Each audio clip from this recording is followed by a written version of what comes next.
Operating power இல்லாத partner வந்து sign பண்ணி கொடுத்தா நம்ம பணம் கொடுத்தாக்க பேங்க் வில் பி லைபிளாக போயிடும். போட்டிருக்க எக்ஸ்போர்ட்டர்ஸும் நம்ம வந்து டெனன் ட்ரான்ஸ்ஃபர் சர்டிஃபிகேட் வாங்குறது நல்லது. அவங்க அந்த பேலன்ஸ் ஷீட்லாம் அனௌன்ஸ் பண்ணி கொடுத்துருவாங்க இல்லையா. பேங்க்கில் ஃபுல்லாகவே கொள்ளடிச்சா இவங்க இன்சூரன்ஸை க்ளைம் பண்ணுவாங்க. அதில் ஏதோ ஒரு அமௌண்ட் உங்களுக்கு. Good afternoon sir. Good afternoon. இப்போது ஃபஸ்ட்டு ஒரு ஜாயிண்ட் அக்கௌண்ட், ஏன்னா எஸ்பிஐ அக்கௌண்ட்டில் நிறைய அக்கௌண்ட் வெரைட்டிஸ் இருக்குது. ப்ராடக்ட் ஒரு பேங்க்குக்கும் வித்தியாசப்படும். பட் ரொம்ப காமனாக ஒரு எஸ்பிஐ அக்கௌண்ட் அப்படின்னா என்னென்ன இருக்கும்? எஸ்பிஐ அக்கௌண்ட் வந்து சிங்கிளாக இருக்கும். சிங்கிள் அப்படின்னா அவங்களே ஆப்ரேட் பண்ணுற மாதிரி, அதில் மைனர் கார்டியன் வச்சு ஆப்ரேட் பண்ணுற மாதிரி. அப்புறம் அதிலே வந்து ஜாயிண்ட் அக்கௌண்ட் கேட்டகரியில் எய்தர் ஆர் சர்வைவர்னு பேர். Either R சர்வைவர்னா Ramurthy R Govindan அப்படின்னு இருந்ததுன்னா ராமூர்த்தியும் ஆப்ரேட் பண்ணலாம், கோவிந்தனும் ஆப்ரேட் பண்ணலாம். அது மாதிரி இருக்குது. அதுக்கப்புறம் ஜாயிண்ட் எக்ஸ்க்ளூசிவ்னா ராமூர்த்தி அண்ட் கோவிந்தன் 2 பேர் கையெழுத்து போட்டால் தான் ஓப்பன் பண்ணலாம், 2 பேர் கையெழுத்து போட்டால் தான் ஆப்ரேட் பண்ணலாம். அப்படி இருக்குது அக்கௌண்ட்டு. இப்போது ஜாயிண்ட் அக்கௌண்ட் அப்படின்னா 2 பேர் மட்டும்தான் ஓப்பன் பண்ண முடியுமா, இல்லை 2 பேர் இல்லாமல் இன்னும் 2 பேர் சேர்ந்து ஓப்பன் பண்ணலாமா? அது அந்த அந்த ஜாயிண்ட்டுக்கு ஏதாவது ஒரு லிமிட் இருக்கா? இத்தனை பேர் தான் ஓப்பன் பண்ணலாம். ஜாயிண்ட்னாலே ஒன்றுக்கு மேற்பட்டவர் 2 பேர் தான் ஜாயிண்ட் அக்கௌண்ட் வச்சுக்க முடியும் நார்மலாக. எய்தர் சர்வைவரில் வேணால் இன்னும் 1+2+3 வச்சுக்கலாம். அது ஒன்றும் இஷ்யூ கிடையாது. அதில் எப்படின்னா யாராவது ஒருத்தர் தான் கையெழுத்து போட்டால் எய்தர் இருக்கிறவரே பாஸ் ஆகிடும். அப்புறம் சர்வைவர் அதுக்கப்புறம் தானே வருது. ஓகே. அதனால் எதிராக சர்வைவரில் 2 பேர் மினிமம் இருப்பாங்க. ஜாயிண்ட் அக்கௌண்ட்லேயும் 2 பேர் மினிமம் இருந்தாகணும். அதுக்கப்புறம் 1 2 3 பர்சன்ஸ் கூட ஜாயிண்ட் அக்கௌண்ட் வச்சுக்கலாம், 4 பர்சன்ஸ் கூட ஜாயிண்ட் அக்கௌண்ட் வச்சுக்கலாம். அதில் ஒன்றும் ஆட்சேபம் ஒன்றும் கிடையாது. ஸோ எல்லாருடைய ப்ரூஃப் மட்டும்தான் நம்மளுக்கு தேவைப்படும் அக்கௌண்ட் ஓப்பன். இது ஆப்ரேட்டிங்கில் சில ப்ரொசீஜர்ஸ் இருக்குது. ஓப்பனிங் போது நீங்கள் கையெழுத்து போட்டு கொடுக்குறது எல்லாருமே பண்ணணும். அது மாதிரி எஃப்டிக்கு கொஞ்சம் டிஃபர் ஆகும், சேவிங்ஸ் அக்கௌண்ட்டுக்கும் கரண்ட் அக்கௌண்ட்டும் டிஃபர் ஆகும். ஃபிக்ஸட் டெபாசிட்லேயும் ஜாயிண்ட் அக்கௌண்ட் ஓப்பன் பண்ணலாமா? ஆமாம், ஃபிக்ஸட் டெபாசிட்டுக்கும் ஜாயிண்ட் அக்கௌண்ட் ஓப்பன் பண்ணலாம். ஆனால் அதில் என்ன ஒரு இருக்குது அப்படின்னா, ஃபிக்ஸட் டெபாசிட் வந்து எய்தர் சர்வைவராக ஓப்பன் பண்ணிங்கன்னா எல்லாமே இந்த எய்தர் சர்வைவர் ஜாயிண்ட் இதெல்லாம் வந்து at the time of opening and closing 2 டைத்துக்குள்ள கணக்குது. இப்போது ஒரு எக்ஸாம்பிள் சொல்லலாம். Savings account either survivor A and B அப்படி வச்சுருக்காங்க அப்படின்னா, ஏயும் கையெழுத்து போட்ட செக்காக பேங்க்கில் ஹானர் பண்ணுவாங்க, பி மட்டும் கையெழுத்து போட்ட செக்கை ஹானர் பண்ணுவாங்க எதிராக சர்வேயில். அந்த செக்லேயே ஏ பேரும் இருக்கும், பி பேரும் இருக்கும். யாரோ ஒருத்தர் கையெழுத்து போட்டாலே போகும். ஜாயிண்ட் அக்கௌண்ட் அப்படின்னா 2 பேரும் கையெழுத்து போட்டால் தான் ஓப்பன் ஆகும். அதுக்கு பேர் ஜாயிண்ட் அக்கௌண்ட். ஏன்னா ஒருத்தருக்கு ஒருத்தர் நம்பிக்கை இல்லை, ஒரு ஃபண்ட்ஸு காமனாக வருது, 2 பேருக்கு உள்ள 3 பேருக்குள்ள ஷேர் இருக்குது. அப்படிங்கிற போது அந்த மாதிரி 3 பேரும் கையெழுத்து போட்டால் தான் பாஸ் பண்ணுற மாதிரி ஜாயிண்ட் அக்கௌண்ட் ஓப்பன் பண்ணிப்பாங்க. அது பிகாஸ் ஆஃப் தி இவங்களுடைய சுச்சுவேஷனுக்காக அப்படி ஓப்பன் பண்ணுறதுக்குள்ள ஃபெசிலிட்டிஸ் தான் அது. இப்போது இதே சேவிங்ஸ் அக்கௌண்ட் வந்து க்ளோஸ் பண்ணுற போது யாராவது ஒருத்தர் கையெழுத்து போட்டாலே போகிறோம். எய்தர் இருக்கிறந்தாக்க எய்தர் அல்லது சர்வைவர் யாராவது ஒருத்தர் இருந்தாலே போகிறோம், க்ளோஸ் பண்ணிக்கலாம். எஃப்டியும் அதே மாதிரி தான். எஃப்டியும் அதே மாதிரி தான். லோன் எடுக்கிற போது மட்டும் எஃப்டியில் அது கான்ட்ராக்ட். இப்போ எஃப்டிங்கிறது ஒரு 12 மாதம் அல்லது 2 வருஷம் 24 மாதம் கான்ட்ராக்ட். ஸோ கான்ட்ராக்ட் முடிகிறதே யாராவது இஆர்எஸ் இருந்ததுன்னா ஒருத்தர் கையெழுத்து போட்டாலே போகிறோம், எஃப்டி க்ளோஸ் பண்ணி கொடுத்துருவாங்க. இன்பிட்வீன் கான்ட்ராக்டில் நீங்கள் முடிக்கணும், ப்ரீ க்ளோஷர் டெபாசிட் பண்ணனா 2 பேரும் கையெழுத்து பண்ணணும். Even though it is ERS. But savings அக்கௌண்ட்டுக்கு அப்படி கிடையாது. க்ளோஷரும் போது அப்படி தான், ஆப்ரேஷன் போதும் வந்து யாராவது ஒருத்தர் கையெழுத்து போட்டால் போகிறோம் சேவிங்ஸ் அக்கௌண்ட் கரண்ட் அக்கௌண்ட்டுக்கலாம். பட் எஃப்டியை பொறுத்த வரைக்கும் ஸ்லைட் சேஞ்ச் என்னென்னா, நீங்கள் வந்து லோன் எடுக்கணும் அப்படின்னா 2 பேரும் கையெழுத்து பண்ணணும். எதிராக சர்வீராக இருந்தால் ஒருத்தர் மட்டும் போடாது, ஜாயிண்ட் அக்கௌண்ட்டாக இருந்தாலும் 2 பேரும் கையெழுத்து பண்ணணும். இது எஃப்ஆர்எஸ்னு ஒன்று இருக்குது, ஃபார்மர் ஆர் சர்வைவர்னு. Former as long as A is alive A can operate the account. ஏக்கு அப்புறம் தான் பிக்கு ஆப்ரேஷன் பவரே வரும். அது ஃபார்மர் ஆர் சர்வைவர்னு பேர். அது மோஸ்ட் ஆஃப் த டைம் எல்லாரும் ஓப்பன் பண்ண மாட்டாங்க தானே. Former survivor aged people open பண்ணுவாங்க. நம்பிக்கை இல்லாமல் வரி ஏஜ் கொஞ்சம் ஏஜாக இருக்குது, நம்ம பசங்க மேல் நம்பிக்கைலாம் நம்ம இருக்கிற வரைக்கும் அதை அனுபவிக்கணும், அதுக்கப்புறம் அவங்களுக்கு கொடுக்கணுங்கிற கான்செப்டில் ஓப்பன் பண்ணுவாங்க. இந்த எய்தர் சர்வைவருக்குலாம் நார்மலாக நாமினேஷன் தேவைப்படாது. ஸோ இது ஏன்னா எய்தர் இல்லைன்னா சர்வைவர் ஆட்டோமேட்டிக்காக ஆப்ரேட் பண்ணலாம், அக்கௌண்ட் ஃப்ரீஸ் ஆகாது. ஜாயிண்ட் அக்கௌண்ட்டில் ஒருத்தர் இறந்து போயிட்டால் ஃப்ரீஸ் ஆகிடும் account. You cannot operate the account. அப்போ எப்படி அதை க்ளோஸ் பண்ணி யார் எப்படி வந்து எய்தர் சர்வைவரில் யாராவது வாரிசு பண்ணிடலாம். அதில் வந்து எப்படின்னா வாரிசு சர்டிஃபிகேட்டு ப்ரொடியூஸ் பண்ணணும். 2 பேருடைய வாரிசு சர்டிஃபிகேட்டும் ப்ரொடியூஸ் பண்ணி அந்த ஃபார்மர் யார் ஜாயிண்ட் அக்கௌண்ட்டில் இறந்து போயிட்டாலும் அவருடைய டெத் சர்டிஃபிகேட் ப்ரொடியூஸ் பண்ணணும். மெயினாக டெத் சர்டிஃபிகேட் வேணும், அதுக்கப்புறம் வாரிசு சர்டிஃபிகேட் வேணும். ஜாயிண்ட் அக்கௌண்ட்டில் சப்போஸ் நாமினேஷன் சில பேர் வச்சுருந்தாங்கன்னா நாமினேஷன் செட்டில் ஆகும். ஆனால் சர்வே ஒருத்தர் ஜாயின் பண்ணல 2 ஒருத்தர் இருக்காங்க அப்படிங்கிற போது எப்படி நாமினேஷன் கொடுக்க முடியாது இல்லையா? கரெக்ட். அப்போ என்ன ஆகுனா கோர்ட் மூலமாக தான் நீங்கள் வாங்க முடியும், டைம் லேக் ஆகும். அதுதான் இப்போ வந்து எந்த அக்கௌண்ட்டுமே நாமினேஷன் இல்லாமல் ஓப்பன் பண்ணக்கூடாதுன்னு சட்டம் இப்போ ரிசர்வ் பேங்க்கில். Nomination is compulsory now. இதில் இந்த எஸ்பிஐ அக்கௌண்ட்டில் ஒன்று இருக்கு இல்லையா, ஹிந்து அன்டிவைடட் ஃபேமிலின்னு சொல்லி HUF அப்படின்னாக்கா அது இப்போ நார்மல் இப்போ இருக்கிறது இல்லை. முன்னாடி அது வந்து ஒரு அன்ரிட்டன் லா தான், அதுக்கு ஒன்றும் டாக்குமெண்ட்ரி எவிடன்ஸ் கிடையாது. ஹிந்து அன்டிவைடட் ஃபேமிலி அப்படின்னு சொல்லுவாங்க. அப்போது அதில் வந்து பார்த்தீங்கன்னாக்கா மேல் மெம்பர் இஸ் அ கர்த்தா, மேஜர் மேல் மெம்பர் இஸ் அ கர்த்தா. ஃபார் எக்ஸாம்பிள் ஒரு வீட்டில் வந்து 10 குழந்தைகள் இருக்குது. 10 குழந்தைகளில் வந்து ஃபஸ்ட்டு 2வது தான் பையன், மற்றதெல்லாம் லேடிஸ் அப்படின்னா அந்த பையன்தான் கர்த்தா அந்த வீட்டுக்கு. ஈஸ் நெக்ஸ்ட் எல்டர் அப்படிங்கிற வச்சுக்கலாம் நீங்கள். ஸோ எல்டஸ்ட் மேல் மெம்பர் தான் கர்த்தான்னு பேர். கர்த்தானா அவர் தான் சீஃப், அவர் தான் ஆப்ரேட்டிங் பவர். மற்றவரெல்லாம் கோபாஸ்னர்ஸ்னு சொல்லுவாங்க. கோபாஸ்னர்ஸ் எல்லாத்தையும் கையெழுத்து வாங்குவாங்க. ஆனால் ஓப்பன் பண்ணலாம். அது தனியாக ஐடி இது இப்போனா ஐடி பெனிஃபிட்ஸ் அதுக்கு ஒன்றும் கிடையாது. அதனால் நிறைய பேர் HUF ஓப்பன் பண்ணுவாங்க, இப்போவும் இருக்குது, ஸ்டில் இட் எக்ஸிஸ்ட். ஆனால் அதுக்கு வந்து ஒரு அன்ரிட்டன் லா, அது ஒன்றும் டாக்குமெண்ட்ரி கிடையாது. இப்போ பார்ட்னர்ஷிப் மாதிரி ஒரு பார்ட்னர்ஷிப் டீடோ, ஒரு இது கிளப் மாதிரி ஒரு அசோசியேஷனோ ட்ரஸ்ட் அந்த மாதிரி ஒரு டீடு எதுவுமே கிடையாது அதுக்கு. அது ஓப்பன் பண்ணலாம். HUFங்கிறதா தான். அதில் எப்படின்னாக்கா மேல் மெம்பர் தான் லீகல் யாராக இருக்க முடியும் HUFல. அடுத்த மேல் மெம்பர், அந்த மேல் மெம்பர் இறந்து போயிட்டாங்கன்னா ஃபாலோவர்ஸ் எல்லாம் அவங்க அக்கௌண்ட்டை க்ளோஸ் பண்ண வேண்டியதான்.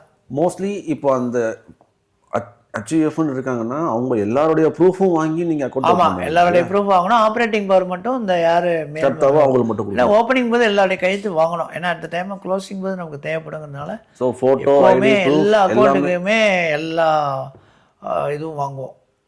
ஆப்ரேஷன் கன்வீனியன்ட்டுக்காக அதுக்கு மட்டும் தனியாக வாங்கிப்பாங்க கையெழுத்து. மற்றபடி நாளைக்கு அக்கௌண்ட் க்ளோஸ் ஆகணும்னா தேவைப்படும் இல்லையா, அதுக்காக. சேம் அதே எஃப்டிக்கும் அப்ளிகபிள். எஃப்டிக்கு வந்து அதே தான் சேம். கோபார்சர் 3 பேர் இருந்தால் 3 பேரும் கையெழுத்து வாங்கலாம். அவங்களே இதில் இது பண்ணி கொடுத்துருவாங்க, அவ்வளோதான். அதில் அதுக்கு இந்த ஃபார்மே அந்த மாதிரி இருக்கும். HUFன்னு தனியாக ஓப்பனிங் ஃபார்ம் இருக்குது. கீழே கோபார்சர் சிக்னேச்சர் தனியாக இருக்கும், கர்த்தாவோட சிக்னேச்சர் மேலே இருக்கும்.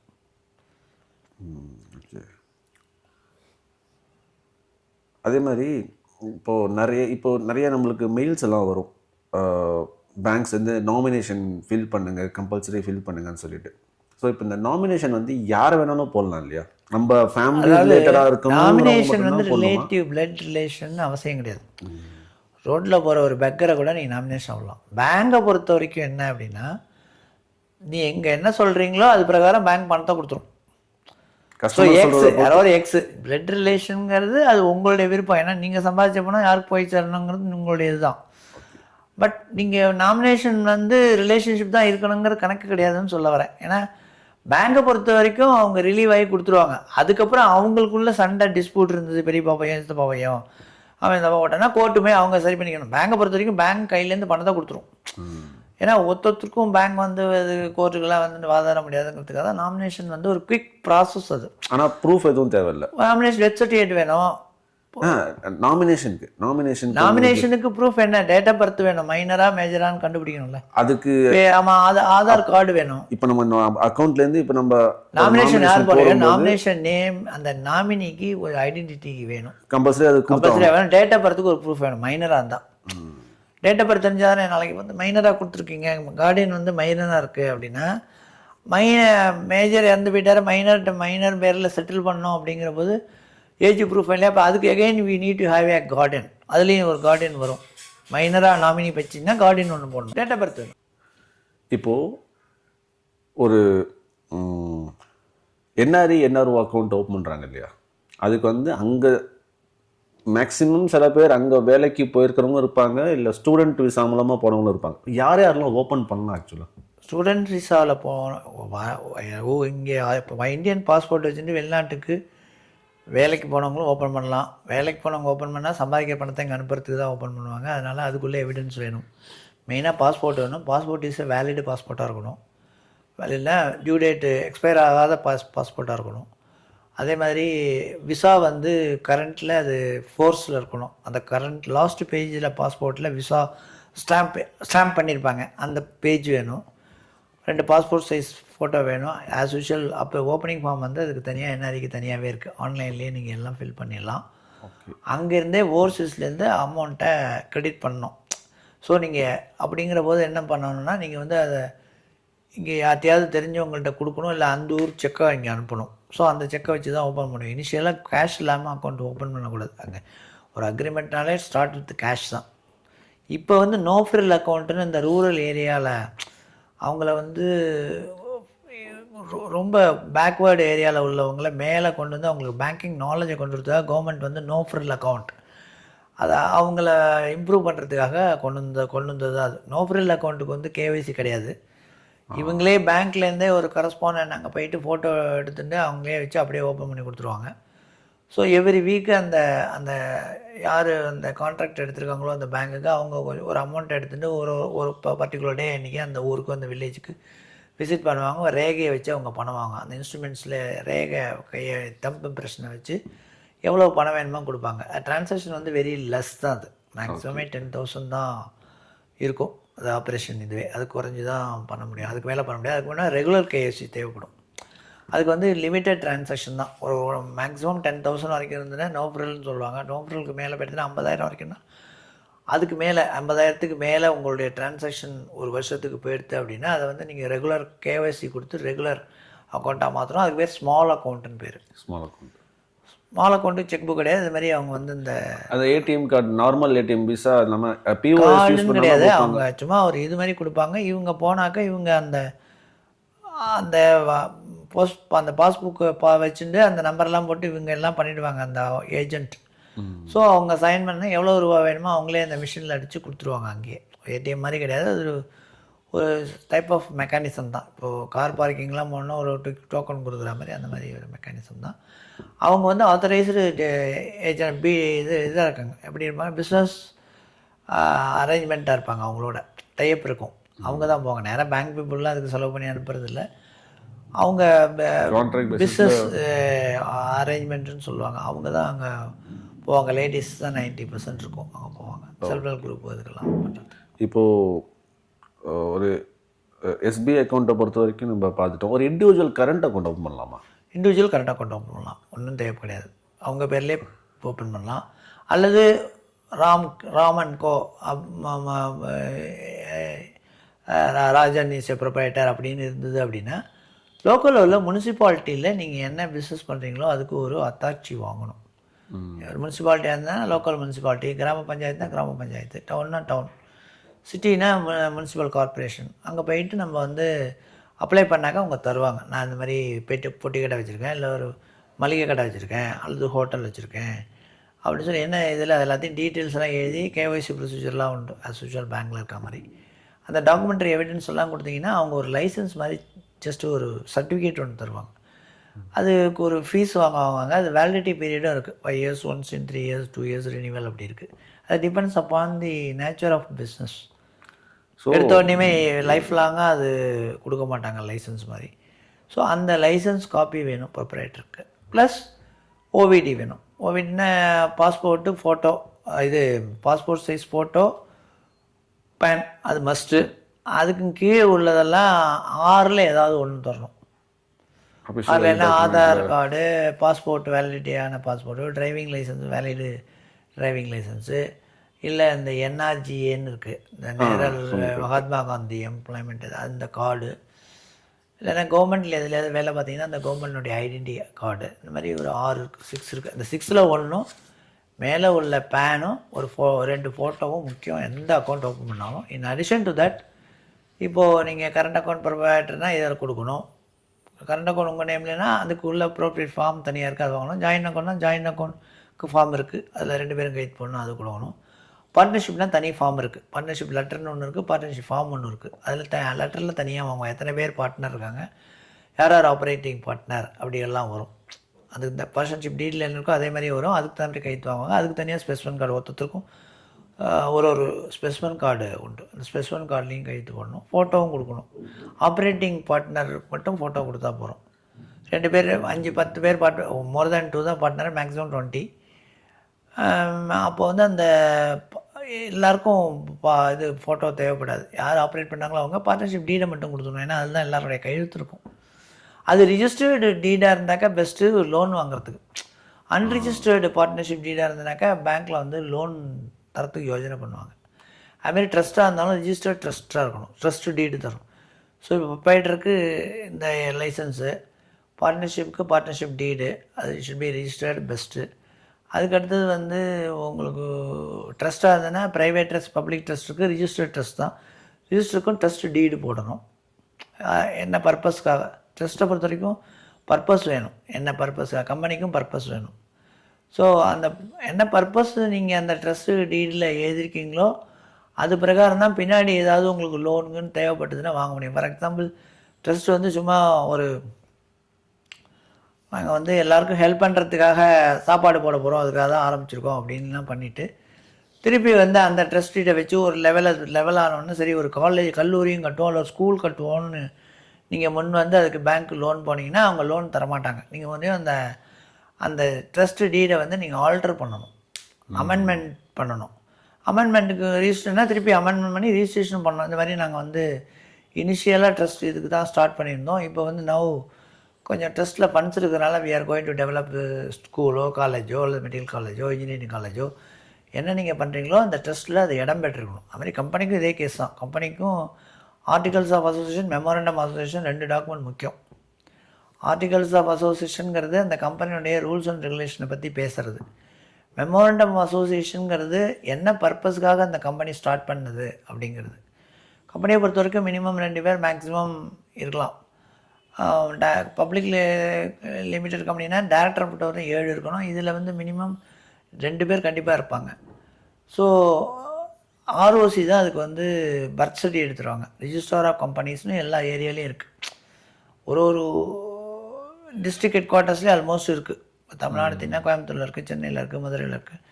ஸோ அது எங்கே இருக்கோ அந்த ஏரியா, எந்த ஏரியாவில் நீங்கள் இருக்கீங்களோ அங்கே அப்ளை பண்ணிங்கன்னா அவங்க வந்து அந்த நீங்கள் என்ன கம்பெனி பேரை சூஸ் பண்ணுறீங்களோ அந்த பேர் ஆல்ரெடி அது எக்ஸிஸ்டிங்கில் இல்லாமல் இருந்ததுன்னா அந்த பேரை தான் அலாட் பண்ணுவாங்க. நீங்கள் ஒரு 2-3 பேர் செலக்ட் பண்ணி எடுத்துன்னு போனதுக்கப்புறம் பேரை செலக்ட் பண்ண அப்புறம் தான் நீங்கள் ஆர்டிகல் மெமோரண்டம்லாம் ட்ராக் பண்ணணும். ஆர்டிகல் மெமோரண்டம்லாம் ஸ்டாண்டர்ட் ஃபார்மேட்டு தான், பேர் மட்டும் மாற்றிப்பாங்க, பர்பஸ்லாம் மாற்றிப்பாங்க. ஆடிட்டர்கிட்ட கொடுத்தா அவங்களே பண்ணி கொடுத்துருவாங்க. இப்போது ஒரு பார்ட்னர்ஷிப் அக்கௌண்ட் ஓப்பன் பண்ணியிருக்காங்க, அதில் மொத்தம் 7 பார்ட்னர் இருக்காங்க ஃபார் எக்ஸாம்பிள். அதில் ஒரு 3 பார்ட்னர் மட்டும்தான் ஆப்ரேட் பண்ணலாம். இப்போது ஒரு செக் எடுத்துகிட்டு வராங்க அந்த பார்ட்னர்ஷிப்லேருந்து, அந்த கம்பெனிலேருந்து ஒரு பர்சன் எடுத்துகிட்டு வராரு செக்கு. ஒரு கையெழுத்து, மேக்ஸிமம் இந்த 2 கையெழுத்துமே ஆப்ரேட்டிங் பர்சனோடு இல்லை. அப்புறம் ஏன்னா இந்த 3 பேருமே எங்கேயோ எமர்ஜென்சியாக வெளில போயிருக்காங்க, ஆனால் ஃபண்டு தேவைப்படுது, பண்ண முடியாது. Some any emergency whatever maybe பண்ண முடியாது. என்ன மாதிரி இந்த மாதிரி கேசஸ் எப்போ வரும் அப்படின்னா மேனுவலாக இருக்கிற போது இப்போ எல்லாம் செக் ட்ரங்கேஷனாக எடுத்து மேனுவலாக இருக்கிற போது ஆப்ரேட்டிங் பவர் இல்லாத பார்ட்னர் வந்து சைன் பண்ணி கொடுத்தா நம்ம பணம் கொடுத்தாக்க பேங்க் வில் பி லைபிளாக போய்டும். ஏன்னா நாளைக்கு வந்து அவங்க கேஸ் போனாங்கன்னா கோர்ட்டில் வந்து நாங்கள் ஆப்ரேட்டிங் பவர் இன்னார் தானே ஆப்ரேட் பண்ணுவாங்கன்னு சொல்லியிருக்கோம், இவங்க கைதுபடுத்து நீங்கள் என்ன விட்டீங்க, இவன் தான் their partner of the business, அது வேறு. அப்படி இருந்தால் நாங்களே அது ஆப்ரேட்டிங் அவங்கள சேர்த்துருக்க மாட்டோமா அப்படின்னு நாளைக்கு கேஸ் பண்ணுறதுக்கு சான்சஸ் இருக்குது. அதில் பேங்க் வந்து யார் கையெழுத்து போட்டால் பணம் எடுக்கலான்னு நீங்கள் அக்ரிமெண்ட் ஓப்பன் பண்ணுறதுங்கிறது ஒரு அக்ரிமெண்ட். ஒரு பேங்க்கில் அக்கௌண்ட் ஓப்பன் பண்ணுறதுங்கிறது agreement between the customer and the banker. அதை வயலேட்டே பண்ண முடியாது. அதை வயலேட் பண்ணி அடிஷ்னல் போடுறது, அமெண்ட்மெண்ட் பண்ணுறது, அந்த கதையெல்லாம் அங்கே நடக்க வேண்டியது. வேணா அந்த அக்கௌண்ட்டை க்ளோஸ் பண்ணிட்டு வேறு அக்கௌண்ட் தான் ஓப்பன் பண்ணணும்.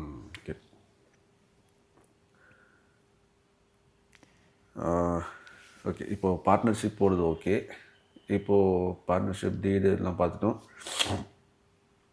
ஒரு லோன் இப்போ நான் ஓப்பன் பண்ணோம், எனக்கு வந்து ஒரு பர்சனல் லோன் தேவைப்படுது அப்படின்னா அதுக்கு என்னென்ன ப்ரூஃப் மேக்ஸிமம்? பர்சனல் லோன் வந்து உடனே தரமாட்டாங்க பேங்க்லேயும். ஒரு கஸ்டமராக இருக்கிறவங்க மேக்ஸிமம் சேலரி இப்போல்லாம் எல்லாம் ஃபோன்லேயே கேட்டு வேணுமான்னு கொடுக்குறாங்க.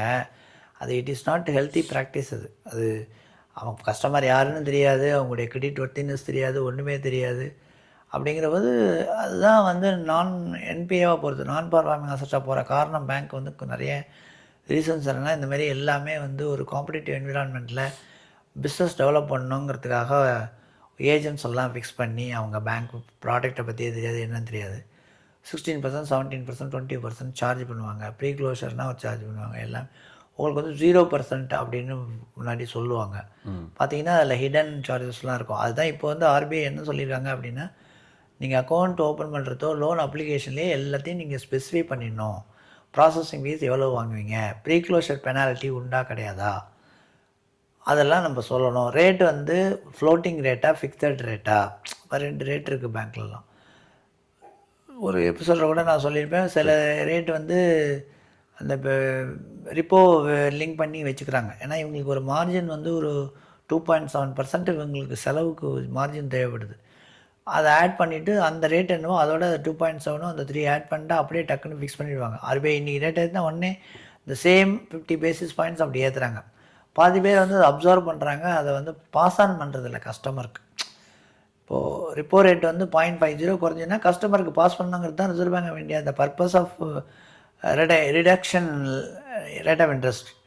இவங்க இதையெல்லாம் பண்ணுறது ஏன்னா இப்போ கம்பல்ஷன் கிடையாது, ஏன்னா அவங்க இண்டிவிஜுவல் பண்ணலாங்கிறதுனால RBI வந்து அது ரொம்ப அதில் மைக்ரோ மேனேஜ்மெண்ட் பண்ணுறது இல்லை. நிறைய பேருக்கு அதெல்லாம் தெரியாது. அவங்க வந்து இவங்களுக்கும் பணம் தேவைப்படுறது, செக்யூரிட்டி இல்லாமல் ஃபோனில் தராங்கன்னா வாங்கிடுறாங்க. அதுக்கப்புறம் பார்த்தீங்கன்னா அவங்க வந்து வேறு மாதிரி வசூல் பண்ணுற இதெல்லாமே வந்து டக்குன்னு ஏஜென்ட்ஸ்கிட்ட கொடுத்துருவாங்க. அவங்க டேரெக்டாக வந்து பண்ணுவாங்க. பேங்க் அப்படி கிடையாது, அது ஏஜென்ட்ஸ்லாம் கொடுக்கூடாதுன்றது. ரொம்ப NPA ஆனால் கொடுக்கலாம், அதுக்கு அந்த அசட் ரீகன்ஸ்ட்ரக்ஷன் கம்பெனிக்கிட்ட அந்த அக்கௌண்ட்டை விற்றுருவாங்க ஒரு விலைக்கு. அவங்க வந்து அந்த வாங்கின பணத்துக்கு இங்கே உங்கள்கிட்டேருந்து பேலன்ஸ் என்ன இருக்கோ அதில் என்ன வசூல் பண்ணி பேலன்ஸு அவங்க அடிக்க முடியுமோ அடிப்பாங்க. அதான் அசட் ரீகன்ஸ்ட்ரக்ஷன் கம்பெனின்னு தனியாக இருக்குது. அவங்க ஒரு லாயர் வச்சுருப்பாங்க, ஒரு சிவில் இன்ஜினியரிங் வச்சுருப்பாங்க, மெக்கானிக்கல் இன்ஜினியரிங் வச்சுருப்பாங்க, அதே மாதிரி இந்த குண்டாஸ்லாம் வச்சுருப்பாங்க, இந்த எல்லா ஏரியா எல்லா ஆடிட்டர் வச்சுருப்பாங்க. மெயினாக கொரோனா எப்படி இருக்குது ஃபைல்லாம் உட்காந்து துருவி பார்த்து எல்லாம் பண்ணிவிட்டு 5 லட்ச ரூபா அவுட்ஸ்டாண்டிங் பேலன்ஸ் இருக்குது டோட்டலாக அந்த பார்ட்டி மேலே, அதை நீங்கள் சேல் பண்ணணும், பேங்க் சேல் பண்ண விரும்பித்தினாக்க 2.5 லட்ச ரூபாய்க்கு எடுத்துக்கிறேம்பாங்க அவங்க. இவங்க வந்து இந்த ரியல் வேல்யூ, அந்த அசட் வேல்யூ என்ன இருக்கோ அது குறையாமல் இவங்க பார்த்துப்பாங்க. மார்க்கெட் வேல்யூ அவங்க 2 வருஷம் முன்னாடி வாங்கின லோனாக இருக்கும், 2 வருஷம் முன்னாடி வேல்யூ இருக்கும். இப்போ மார்க்கெட் வேல்யூ அந்த ப்ராப்பர்ட்டி ஏறி இருந்ததுன்னா அதுக்கு அட்ஜஸ்ட் பண்ணி அவங்க வாங்கி கொடுத்துருவாங்க. சில கம்பெனிஸ் வந்து என்ன பண்ணுவாங்கன்னா, சில பேங்க்ஸ் வந்து அவங்களே ARC வச்சுருக்காங்க, அவங்களே சப்சிடரி கம்பெனியாக அசட் ரீகன்ஸ்ட்ரக்ஷன் கம்பெனி ஸ்டார்ட் பண்ணியிருக்காங்க. அவங்க ஃபண்டு போட்டு ப்ளஸ் ஒரு 4-5 பேங்க்கினுடைய சேர்த்துண்டு. ஸோ அந்த எந்த பேங்க்லாம் சேர்த்துருக்காங்களோ அந்தந்த பேங்க்னுடைய இதை மட்டும்தான் அவங்க மெயினாக வாங்குவாங்க. நீங்கள் ARCயில் மெம்பர் ஆகினா நீங்கள் ஃபஸ்ட்டு அவங்களுக்கு நீங்கள் ஃபண்ட் பண்ணணும், அதான் கணக்கு. நான் புதுசாக இருக்கேன் ஒரு பேங்க்கு, எனக்கும் ARC ஒன்றும் கிடையாது, நான் என்னுடைய NPA அக்கௌண்ட்டு கிட்டத்தட்ட ஒரு 100 கோடி ரூபாய் என்கிட்ட இருக்குது, அது விற்கணும்னு நான் முயற்சி பண்ணேன் அப்படின்னா அந்த 100 கோடி ரூபாய் உடனே நீங்கள் விற்கிறதுக்கு ARC யாரும் முன் வர மாட்டாங்க. ஃபஸ்ட் அந்த அக்கௌண்ட் ரிலையன்ஸ் இருக்காங்கன்னா ரிலையன்ஸ் அக்கௌண்ட் ரீகன்ஸ்ட்ரக்ஷன்னா அந்த கம்பெனிக்கு நீங்கள் ஃபஸ்ட்டு ஒரு இன்வெஸ்ட்மெண்ட் பண்ணணும் பை வே ஆஃப் ஷேர். அவங்களும் வந்து விற்றோன்னு உடனே பணமாக தர மாட்டாங்க. தே வில் அலாட் யூ ஏ பாண்டோ ஷேரோ ஒரு கேரண்டியோ அது மாதிரி தருவாங்க. ஸோ NPAங்கிறது என்ன அப்படின்னாக்கா இந்த நான் பர்ஃபார்மிங் அசட்ஸுங்கிற ஏரியா, அந்த அசட் போர்ட்ஃபோலியோ வந்து விடுபட்டு அண்ணண்ட பக்கம் வந்து அக்கௌண்ட்ஸில் ஏரியாவில் போயிட்டு ரெவென்யூவில் போய் அது உட்காந்துருக்கும். அவ்வளோதான், அது ஒன்றும் பேலன்ஸ் ஷீட் விட்டு போயிடாது. NPA போயிடுதுன்னா NPA இல்லாமல் போயிடுதுன்னா பேங்க் வந்து பேங்க்னா இப்போது NPA கம்மியாக இருந்தால் தானே மதிக்கிறாங்க, அப்போ தான் ஷேர் விலை ஏறுது, டிவிடெண்ட் உங்களால் கொடுக்க முடியும். கடன் நிறையா இருக்குது அப்படின்னா அந்த பேங்க்கை யாரும் மதிக்க மாட்டாங்க. ஷேர் ப்ரைஸ்லாம் அவ்வளோவா சாமிங்காக இருக்காது. NIM இது ஒரு 5-6 பேராமீட்டரை வச்சுருந்தா பேங்க்னுடைய ஷேர் ப்ரைஸ் ஏறுது. ஒரு சில ஷேர் ப்ரைஸ் வந்து பிகாஸ் ஃபாரின் இன்ஸ்டியூஷன்ஸ் அதனால் ஏறுது, அது வேறு விஷயம். ரெண்டாவது இப்போ எப்படின்னா பேங்க் வந்து முன்னாடி கோர் பிஸ்னஸ்னால் அந்த பேங்கிங் டெஃபினேஷன் படி பார்த்தீங்கன்னா accepting deposits from the public and lending to the needy people தான் இருக்குது. ஆனால் வந்து இப்போ அது மாறி போயிடுது. அந்த போய் இப்போ இவங்களுக்கு வந்து சேல்ஸ் பண்ணணும் ரீட்டைல் ப்ராடக்ட், அதாவது அதர் இன்கம் ட்ரை பண்ணுறாங்க. இன்ட்ரெஸ்ட் இன்கம் பார்த்தீங்கன்னா நிறைய பேங்க்குடைய பேலன்ஸ் ஷீட்டில் இன்ட்ரெஸ்ட் இன்கம் விட அதர் இன்கம் தான் ஜாஸ்தியாக இருக்கும் பேலன்ஸ் ஷீட்டை நோட்டீஸ் பண்ணால். ஃபார் எக்ஸாம்பிள் ICICI, HDFC அது மாதிரி ப்ரைவேட் செக்டார் பேங்க்லாம் எடுத்துட்டிங்கன்னா, ஆக்சிஸ் இதெல்லாம் எடுத்துட்டிங்கன்னா அவங்களுடைய வந்து ஃபீ பேஸ்டு இன்கம், நான் இன்ட்ரெஸ்ட் இன்கம் தான் நிறைய வரும். நான் இன்ட்ரெஸ்ட்டில் என்னெல்லாம் அடங்கும் அப்படின்னாக்கா பேங்க் கேரண்டி கமிஷன், இந்த மாதிரி லீஸ் பண்ணி அது கமிஷன் வாங்குறது, ஃபேக்டரிங் பண்ணுறது, ரிசீவபிள்ஸை வங்கி பண்ணுறது. ஸோ இந்த மாதிரி இந்த அதர் தேன் பணம் கொடுத்து வட்டிக்கு வாங்காமல் அந்த இன்கம் இல்லாமல் அதர் தேன் இன்ட்ரெஸ்ட் இன்கம், அதான் நான் இன்ட்ரெஸ்ட் இன்கம்னு சொல்லுவாங்க. அதை இப்போ ஃப்ளோட் பண்ண தான் LIC விற்கிறாங்க, ப்ராடக்ட்டு கமிஷன் கிடைக்கிறது, டிஃப்ரெண்ட் கம்பெனிஸ் வச்சுருக்காங்க. அந்த இதுவும் அவங்களுக்கு வந்து இது ஒரு பெனிஃபிட்டாக இருக்குது. ஒரு என்ன சொல்கிறது, அது அவங்களுக்கு வந்து ஒரு அடிஷ்னல் இன்கம் கிடைக்கிறது பேங்க். இப்போது பர்சனல் லோன் பற்றி கேட்டிருந்தேன். அதே பர்சனல் லோன் இன்னொரு டவுட் எனக்கு இருக்குது. ஒரு கிரெடிட் கார்டுமே ஒரு லோன் மாதிரி தானே? ஈக்குவலன்ட் டு லோன் தான். ஏன்னா இப்போ நம்ம ஒரு கிரெடிட் கார்டு யூசேஜ் பண்ணுறோம் அப்படின்னா ஒரு மேக்ஸிமம் நம்ம ஒரு 60,000 லிமிட் இருக்குன்னா ஒரு 30,000 பண்ணாலே நம்மளுக்கு ஒரு கால் வருது, நீங்கள் இப்போ வச்சிருக்கிற பேலன்ஸை ஜீரோ காஸ்ட் இஎம்ஐ கன்வெர்ட் பண்ணிங்கன்னு. ஸோ அந்த ஜீரோ காஸ்ட் இஎம்ஐனால அந்த பேங்க்குக்கு என்ன லாபம்? ஜீரோ காஸ்ட் இஎம்ஐன்னு என்ன சொல்கிறாங்கன்னா, ஜீரோ காஸ்ட்டும் கிடையாது, காஸ்ட்டும் கிடையாதுமாங்க. ரேட் ஆஃப் இன்ட்ரெஸ்ட் பார்த்தீங்கன்னா மினிமம் இப்போ இன்னி தேதிக்கு ஒரு பேங்க் கால் பண்ணி கேட்டாங்கன்னா 16 to 17% சார்ஜ் பண்ணுறாங்க. அதே நீங்கள் பேங்க்கில் போய்ட்டு ஒரு பர்சனல் லோன்னா 13 to 14 வாங்கலாம். சில பேங்க்லாம் நல்ல பெரிய பேங்க்லாம் வந்து நிறைய ஃபண்ட்ஸ் இருக்கிற பேங்க்லாம் பார்த்தீங்கன்னா ஈவன் 13.5 எல்லாமே பர்சனல் லோன் கிடைக்கிது. ஸோ ஜீரோ காஸ்ட் இஎம்ஐங்கிறது அதான், அது அவங்க வந்து ஜீரோ காஸ்ட் சொன்னால் ப்ராசஸிங் ஃபீஸ்லாம் இல்லைன்னு சொல்கிறாங்க. ஆனால் வந்து நிறைய அவங்க தள்ள கட்டிடுவாங்க. ஏன்னா அவங்கள பொறுத்த வரைக்கும் எப்படின்னா ஸ்பெண்டிங் இப்போ எல்லாமே ஏஐ தான் பண்ணுறது. உங்களுடைய கிரெடிட் கார்டுடைய ஸ்பெண்டிங் ஹேபிட்ஸ் எப்படி இருக்குது, உங்களுக்கு இன்கம் எப்படி வருதுங்கிறத பார்த்துட்டு அவங்க வந்து ரேட் ஃபிக்ஸ் பண்ணாங்க. ரெண்டாவது சிபில் ஒன்று இருக்குது, அந்த கிரெடிட் பீரோ ஆஃப் இன்ஃபர்மேஷன் அப்படின்னு ஒன்று இருக்கு இல்லையா, அந்த அவங்கக்கிட்டேருந்து டேட்டாஸை வாங்கினோடனே இவங்களுடைய கிரெடிட் ஹிஸ்ட்ரிஸ்லாம் எப்படி இருக்குதுன்னு அது தெரிஞ்சிடும். இப்போது ரெண்டாவது வந்து ஃப்ராடு பண்ணிவிட்டு இன்னொரு பேங்க்கில் போய் உடனே கடன் வாங்க முடியாது, ஒரு கார்டு கூட நீங்கள் வாங்க முடியாது. காரணம் என்ன, சிபிலில் வந்து உங்களுடைய ட்ரான்சாக்ஷன்ஸ் ரிஃப்ளெக்ட் ஆகிறதுனால நீங்கள் என்பிஏ ஆச்சு ஏதாவது பேங்க்லனா வேறு பேங்க்கில் போய் லோனே வாங்க முடியாது. சிபில் கவர்மெண்ட் பாடி தான், அது ஒரு ஆர்கனைசேஷன், ப்ரைவேட் இல்லை, எல்லாம் சேர்ந்துருக்கு. ஐசிஐசிஐ பேங்க்கு ஒரு 4-5 பேங்க்லாம் சேர்ந்து தான் அதை வந்து ஸ்டார்ட் பண்ணியிருக்காங்க. இப்போ ஃபாரின்லாம் வந்து டன் அண்ட் பிராஸ்டன் இருக்குது. டன் அண்ட் பிராஸ்ட்னாக்க அவங்க வந்து என்ன பண்ணுவாங்க, ஃபாரினில் நீங்கள் என்ன கம்பெனியை பற்றி கேட்டாலும் அவங்க வித்தின் ஓவர் நைட்டே உங்களுக்கு வந்து ரிப்போர்ட் கொடுத்துருவாங்க. நான் இல்லை இப்போ இங்கே இந்த மாதிரி யூஎஸில் வந்து எக்ஸ் நேமில் ஒரு கம்பெனி இருக்குது, அந்த கம்பெனி வந்து எனக்கு எங்கிட்டேருந்து நான் இங்கே எக்ஸ்போர்ட் பண்ண போகிறேன், அவங்க இம்போர்ட் பண்ண போகிறாங்க, எனக்கு அவங்க பணம் அனுப்புவாங்களான்னு எனக்கு தெரியல, அவங்களுடைய கெப்பாசிட்டி என்ன இருக்குதுன்னு எனக்கு வேணும் அப்படின்னு நீங்கள் தெரிஞ்சுக்கணும் அப்படின்னாக்கா பையர்ஸ் லிமிட் எல்லாம் வாங்குறதுக்கு அதுதான் பெஸ்ட்டு. பேங்க் வந்து 90% கஸ்டமர் வாங்கலாங்களோ இல்லையோ டன் அண்ட் பிராஸ்டில் பணத்தை கட்டி வாங்கிடுவாங்க. டன் அண்ட் பிராஸ்டில் ஒரு ஃபீஸ் வாங்குவாங்க. அதுக்கு ஒரு கம்பெனியை பற்றி நீங்கள் டீட்டெயில்ஸ் இருக்கணும் அப்படின்னா ஒரு குறிப்பிட்ட ஃபீஸ் நீங்கள் கட்டியாகணும். அது பேங்க் செலவு பண்ண முடியாது, அது நாங்கள் கஸ்டமர்கிட்ட சொல்லிட்டு தான் வாங்குவோம். அப்போ தான் கஸ்டமருக்கு சேஃப். இல்லைனாக்கா XRY Z தெரிஞ்சுக்காமல் உள்ளூரில் இருக்கிறவங்களே ஏமாற்றிடுறாங்க. இந்தியாவுக்குள்ளே வித்தின் தி பவுண்டரியில் இருக்கிறவங்களே ஏமாத்துறாங்க. So outside the boundary இருக்கிறபோது ஹவ் கேன் வி பிலீவ்? எப்போது நீங்கள் பார்த்து பேசிட்டு வந்தால் மட்டும் போகாது ட்ரேட் டாக்ஸ். ஸோ அவங்களுடைய ஃபுல் சமாச்சாரம் நமக்கு தெரியாது. அதுக்காக டன் அண்ட் பிராஸ்டில் சொன்னாக்கா அவங்க வந்து உடனே கொடுத்துருவாங்க. அவங்க வந்து ஆரம்பித்ததுலேருந்து இன்னி வரைக்கும் எத்தனை பேர்கிட்ட ஏமாற்றிருக்காங்க போட்டு கொடுப்பாங்க இல்லையா? இல்லை எத்தனை பேரை ஏமாற்றிருக்காங்க, எவ்ரி இயர் பேலன்ஸ் ஷீட் வந்துடும்.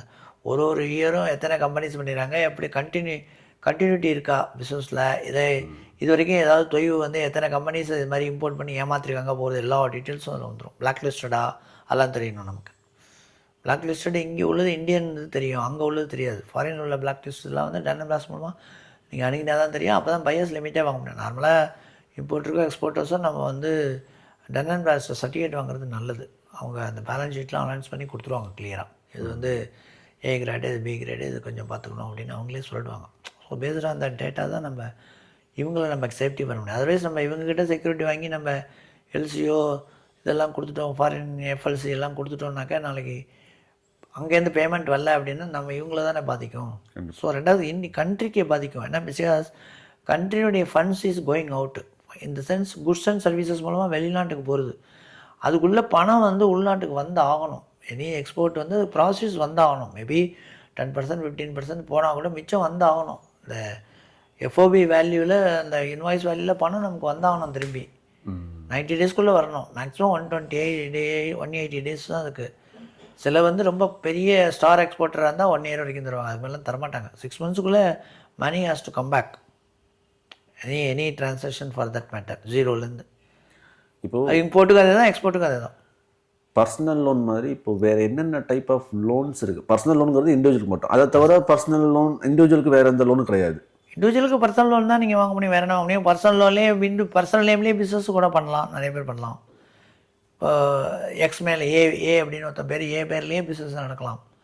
அதெல்லாம் ஒரு லிமிட்டுக்கு மேலே பண்ண முடியாது. ஸோ இப்போது ஏன் வந்து இந்த கன்ஸ்டியூன்சிஸ்லாம் மாறிண்டே இருக்குது அப்படின்னா, ப்ரொப்ரைட்டர்ஷிப்னா அவங்க இருக்க வரைக்கும் ஓடும், அவ்வளோதான். அதுக்கப்புறம் கண்டினியூட்டிலாம் இருக்குமா தெரியாது, அவங்க ஏஜ் வரைக்கும் ஓடும்.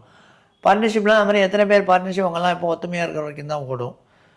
கம்பெனின்னு எடுத்திங்கன்னா எவர்லாம், அதுக்கு there is no end. As long as exist, எந்த person may go and person may come, but company will exist. Okay, unless otherwise is liquidation happen. ஒரு இன்ட்ரெஸ்டிங்கான ஒரு கேள்விக்கே வரேன் உங்கள்கிட்ட. உங்களுடைய 30 இயர்ஸ் எக்ஸ்பீரியன்ஸில் நீங்கள் நிறையா பேருக்கு லோன் கொடுத்துருப்பீங்க. ஆனால் லோன் கொடுக்கறதுக்கு முன்னாடி அந்த கஸ்டமரோடைய ஃபுல் அனாலிசிஸ் நீங்கள் பண்ணியிருப்பீங்க. இல்லை முன்னாடி யாரோ லோன் கொடுத்துருப்பாங்க, அதை நீங்கள் ரெக்கவர் பண்ணுறதுக்காக போயிருப்பீங்க. ஸோ என்னென்ன மாதிரி லூப் ஹோல்ஸ் எல்லாம் அந்த நிறைய பேர் யூஸ் பண்ணியிருப்பாங்க, ஒரு பேங்கை ஏமாற்றி வாங்கணும் அப்படிங்கிற மாதிரி யூஸ் பண்ணி வந்திருக்கிறதுக்கான சான்சஸ் நிறைய இருந்திருக்கும். அந்த மாதிரி ஏதாவது உங்களுக்கு எக்ஸ்பீரியன்ஸ் இருந்திருக்கா? லோன் கொடுக்கணும்னு கூட அவசியம் இல்லை, லோனை பார்த்தாலே உங்களுக்கு தெரிஞ்சு அந்த கஸ்டமர் வரும்போதே அவங்க எப்படி இது பண்றாங்க, லூப் ஹோல்ஸ் என்ன இருக்குங்கிறத மட்டும். இப்போது 99% ஆஃப் த லோன்ஸ் ஃபெயிலியர்லாம் இந்த கவர்மெண்ட் ஸ்கீமில் வர லோன்ஸ் எல்லாம் வந்து ஃபெயிலியர் ஆகிடும். எல்லாம் என்ன பண்ணுவாங்க, முந்தையெல்லாம் ஐஆர்டிபின்னு இந்த இன்டெகிரேட்டட் ரூரல் டெவலப்மெண்ட் இருந்தது, சர்வீஸ் ஏரியா அப்ரோச்னு பேருது. இந்த ஏரியாக்குள்ளே இருக்கிறவங்க தான் கொடுக்கலாம். அந்த ஏரியா தாண்டி கொடுத்தா நீங்கள் நோ அப்ஜெக்ஷன் சர்டிஃபிகேட் கொடுத்தா அவங்க அந்த பேங்க்கில் கொடுக்கணும். ஒரு கண்ட்ரி விட்டு கண்ட்ரி போகிற மாதிரி சர்வீஸ் ஏரியா அப்ரோச் அதெல்லாம் இருந்தது. 20 பாயிண்ட் ப்ரோக்ராம் அதெல்லாம் நான் சொல்ல 1960, 67 அதெல்லாம். அப்போது அந்த மாதிரி கவர்மெண்ட் ஸ்கீம்லாம் ப்ரெஷர் இருந்தது. பேங்க் 40% வந்து ப்ரையாரிட்டி செக்டார் கொடுக்கணும், அந்த 40% இதெல்லாம் அடங்கும். எஸ்சி எஸ்டி, இந்த ரூரல் எம்ப்ளாய்மெண்ட்டு கொடுக்கறது, அக்ரிகல்ச்சர் கொடுக்கறது, அப்புறம் வந்து இந்த டிஸ்ட்ரிக்ட் இண்டஸ்ட்ரி சென்டர்னு இருக்குது, டிக்குன்னு சொல்லுவாங்க. அவங்க வந்து நிறைய அப்ளிகேஷன்லாம் ஃபார்வர்ட் பண்ணி விட்ருவாங்க. அவங்க வந்து டிஎஸ்சியில் வந்து அந்த தமிழ்நாடு இண்டஸ்ட்ரியல் இன்வெஸ்ட்மெண்ட் கார்பரேஷன்லாம் வந்து ஒர்க்கிங் கேபிட்டல் கொடுக்குறது உங்களுக்கு ரேட்டு கிடையாது, டேர்ம் லோன் தான் கொடுப்பாங்க. மிஷினரிக்கு கொடுத்துருவாங்க. தட் மீன்ஸ் ஆனைக்குட்டியை வாங்கிடுவாங்க, ஆனைக்குள்ள சாப்பாடு அங்குசம்லாம் கொடுக்க மாட்டாங்க. அதை வந்து நம்ம பேங்க்கில் தான் அவங்க வந்து ரன்னிங் அக்கௌண்ட் ஓப்பன் பண்ணி ஆகணும். ஸோ அந்த மாதிரி சுச்சுவேஷனில் என்னாங்கன்னா ரெண்டு மாட்டுக்கிட்ட விட்ட கண்ணுக்குட்டி மாதிரி அங்கே அவங்க டேர்ம் லோனுக்கு பணம் கட்டணும், இங்கே ஒர்க்கிங் கேபிட்டலில் நிர்வாகம் பண்ணணும். அவங்க டிக்கில் சரியாக ரீபேமெண்ட் பண்ணனா மிஷினரியை தூக்கிட்டே போயிடுவாங்க. ஸோ இந்த மாதிரி ஒத்தரே கிடையாது. இப்போ டேர்ம் லோனும் ஒர்க்கிங் கேபிட்டலும் ஒரே இதில் கொடுத்துருந்தீங்கன்னா, டேர்ம் லோன்லேயே ஒர்க்கிங் கேபிட்டலில் கொடுத்துருந்தா நம்ம குணப்படுத்தலாம். அவங்க ஒரு வியூவில் இருப்பாங்க, நம்ம ஒரு வியூவில் இருப்பாங்க. அது வந்து நமக்கு இப்போ கொரோனா மாதிரி உள்ள இதில் வந்து அவங்க வந்து கன்ஸ்ட்ரக்ஷன் ஒரு மாதிரி கொடுப்பாங்க, நம்ம மாதிரி கொடுப்போம் பேங்க்கில். ஸோ அந்த மாதிரி இஷ்யூஸ்லாம் நிறைய இருக்குது. கவர்மெண்ட் ஸ்கீம் தான் 99% வந்து ஃபெயிலியருக்கு சான்ஸாக. காரணம் யாருமே வந்து அதை நல்லபடியாக உபயோகப்படுத்தணும்னு வரல. ரெண்டாவது, யார் நீடியோ அவங்க வந்து வாங்கலை, எல்லாம் மிடில் மேன் வந்து உள்ளே வாங்கிட்டு போகிறாங்க. ஃபார் எக்ஸாம்பிள் செல்ஃப் ஹெல்ப் குரூப்பே நிறைய கொடுத்துருக்காங்க. அப்படி பார்த்தீங்கன்னா இப்போ இந்தியாவில் இருக்கிற பாப்புலேஷன் அத்தனை பேருமே பேங்கிங்கில் கவரான மாதிரி தோன்றுறது டேட்டாவை பார்த்தா. ஆனால் நிறைய செல்ஃப் ஹெல்ப் குரூப் வந்து ஃபங்க்ஷனே ஆகாமல் இருக்குது. செல்ஃப் ஹெல்ப் குரூப்பினுடைய கான்செப்ட் என்ன அப்படின்னாக்கா, ஹோமோஜூனியஸாக இருக்கணும்.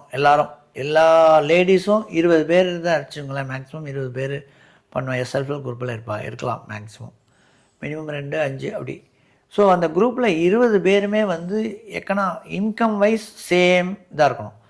ஒருத்தவன் இப்போ எப்படி இருக்குன்னா, இதெல்லாம் யார் வந்து கோஆர்டினேட் பேங்க்காரங்க போய் இதெல்லாம் பார்க்குறதே இல்லை. அந்த செல்ஃப் ஹெல்ப் குரூப் ஆர்கனைஸ் பண்ணுறதே என்ஜிஓன்னு பேர், நான் கெசட்டட் ஆர்கனைசேஷன் இருக்குது. அந்த என்ஜிஓஸ் தான் வந்து அவங்களுடைய வேலை தான் இது.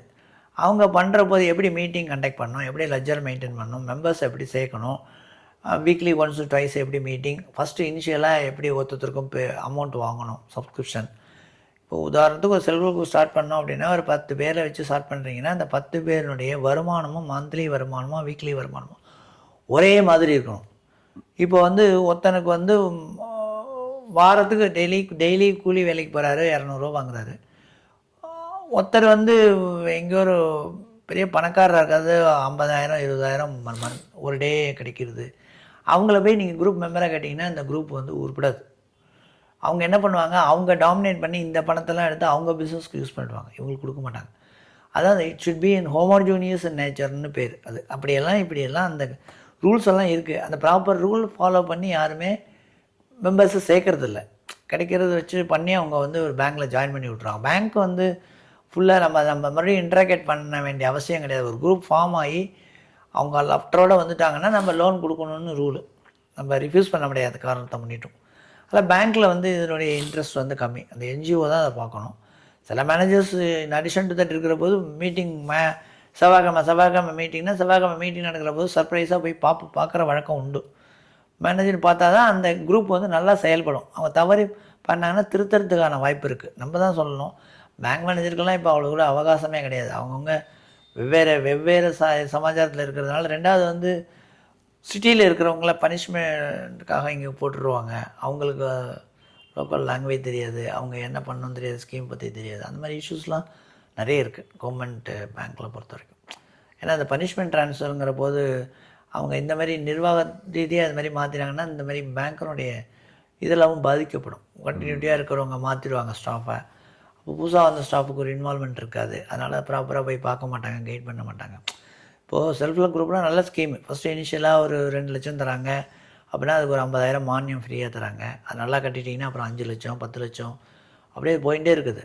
இப்போ நிறைய இருக்குது, எல்லாத்துக்கும் கொடுக்குறாங்க. இப்போ பூ கட்டுறது, ஆடு வளர்க்குறது, கோழி வளர்க்குறது, இந்த மாதிரி இந்த கைவிளைஞர்கள்லாம் பொம்மைகள்லாம் பண்ணி சேல் பண்ணுறது, ஹேண்ட்கிராஃப்ட்டு, பீ கீப்பிங் நிறைய இருக்குது. எல்லாத்துலேயுமே செல்ஃப் கொடுக்குறாங்க. எல்லாமே இந்த மாதிரி ரேட் ஆஃப் இன்ட்ரெஸ்ட் பார்த்தீங்கன்னா லெஸ் தேன் 8 9 அப்படி கிடைக்கும் உங்களுக்கு. நம்ம மாதிரி கமர்ஷியல் ரேட் மாதிரி எபோவ் 10 கிடையாது. கைத்தறி சோழருக்கு உண்டு இல்லையா? உண்டு, எல்லாத்துக்கும் உண்டு. கைத்தறி சோழருக்கு உண்டு. தென் இது அப்போ என்ன டைப் அரேஞ்ச்மெண்ட்டில் சுகர் கேனுக்கும் இருக்குது. சுகர் கேன் அப்படின்னா பக்கத்தில் உள்ள மில்லேருந்து டைப் அரேஞ்ச் பண்ணோம். அந்த மில்காரங்க வந்து உங்களுக்கு ஒரு இது கொடுத்துருவாங்க. இவர் வந்து இத்தனை ஏக்கர் வச்சு போட போகிறார் கரும்பு, அதுக்கு நாங்கள் கரும்பினுடைய விதை கொடுத்துருக்கோம். விதைன்னா அந்த தண்டு அந்த அது அடி இது கட்டுறது அது கொடுத்துருக்கோம். அதுக்கு நாங்கள் இவ்வளோ ரூபா எடுத்துக்க போகிறோம், இத்தனை ஏக்கர் பண்ண போகிறாரு, இதுக்கு என்னென்ன செலவு இருக்குது, ஃபெர்டிலைசர் அது இது எல்லாம் வாட்டர்லாம் இருக்குதுன்னு சொல்லிட்டு அவங்க வந்து ஒரு கொடுப்பாங்க. அதுக்கு பேர் ஸ்கேல் ஆஃப் ஃபைனான்ஸ்னு பேர். அப்போது அந்த டிஸ்ட்ரிக்டில் அது every year scale of finance வந்து சேஞ்ச் ஆகும். ஸோ அந்த பிளாக் டெவல் மீட்டிங் நடக்கும். Block level all bankers meeting ஒன்று நடக்கும்.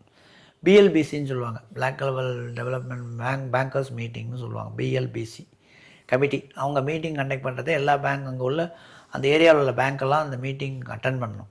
இயர் பிகினிங்கில் டார்கெட் ஃபிக்ஸ் பண்ணுவாங்க. ஒரு ஸ்கீமுக்கும் என்னென்ன டார்கெட் இருக்குது, இந்த மாதிரி நீங்கள் பண்ணணும்.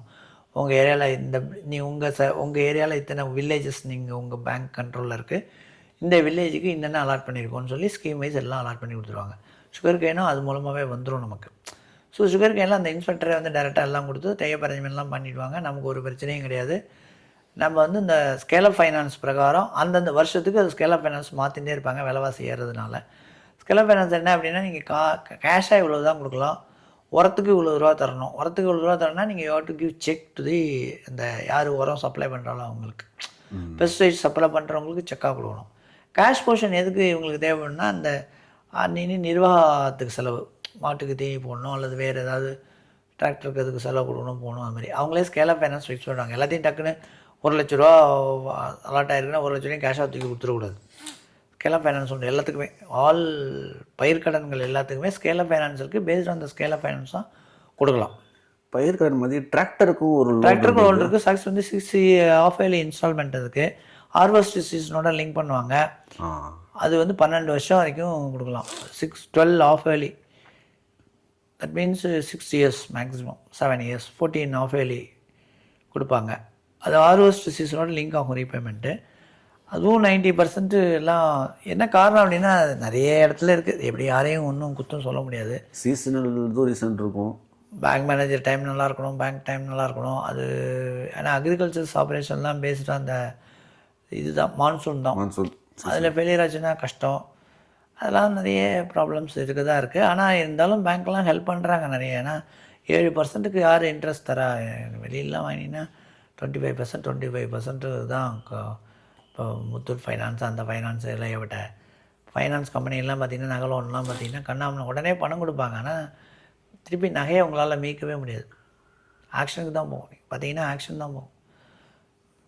பேங்க்லாம் நகையை மீட்டுக்கலாம், அக்ரிகல்ச்சர் ரேட்டு படி தான் கொடுப்பாங்க, லேண்ட் ஹோல்டிங். இப்போ நீங்கள் இந்த நகைன்னு சொன்னது எனக்கு ஒரு சின்ன டவுட். அதில் முத்தூட் ஃபைனான்ஸு இப்போது நிறையா ஆர்டிகா நிறையா ஒயிட் கோல்டுன்னு சொல்லிட்டு இந்த வெறும் கோல்டை மட்டும் வாங்கி காசு தராங்க இல்லையா, இவங்க எல்லாருக்கும் ஏதாவது ஆப்ரேஷன், ஐ மீன் ஆர்பிஐ கவர்னன்ஸ் மாதிரி ஏதாவது கவர்னன்ஸ் உண்டா? இல்லை, ஆர்பிஐ வந்து அதை பற்றி வரைக்கும் ஒன்றும் சொல்லலை. இவங்களுக்கு வந்து ஜொல் லோன் கொடுக்கறதுக்கு மட்டும் அவங்க கொஞ்சம் சில ஸ்பெசிஃபிகேஷன் என்பிஎஃப்சி கேட்டகரியில் வரவங்களுக்குலாம் வச்சுருக்காங்க. சூப்பர்விஷனே கிடையாது. இப்போ என்பிஎஃப்சிக்கெல்லாம் 90% கிடையாது. இப்போ ஸ்டார்ட் பண்ணிடுறாங்க. They started using. அதனால தான் இவங்க என்ன பண்ணாங்க, நேம் அடிக்கடி மாற்றிட்டே இருக்காங்க.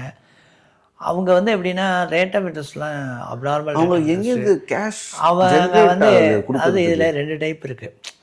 இப்போது நீங்கள் வந்து முத்தோட்டோ எக்ஸோ ஒய்யோ இதில் ஒரு ஜொல் லோன் போய் வச்சுருக்கீங்க ப்ரைவேட் ஃபைனான்ஸில், அது ஏலத்துக்கு வருது அப்படின்னா, அந்த ஏலத்துக்கு வராமல் நான் சொன்னேன் பார்த்தியா, அந்த என்பிஏ ஏஆர்சியில் எடுத்துக்கிற கேஸு, அதுதான் இந்த மணி கோல்டு கினி கோல்டெல்லாம் சொல்கிறாங்க பார்த்தீங்களா. அந்த அட்வர்டைஸ்மெண்ட்ஸ்லாம் என்ன அப்படின்னா, உங்கள் நகையை வந்து போயிடாமல் பாதுகாக்கிறேன்னு சொல்லுவாங்க, அவ்வளோதான்.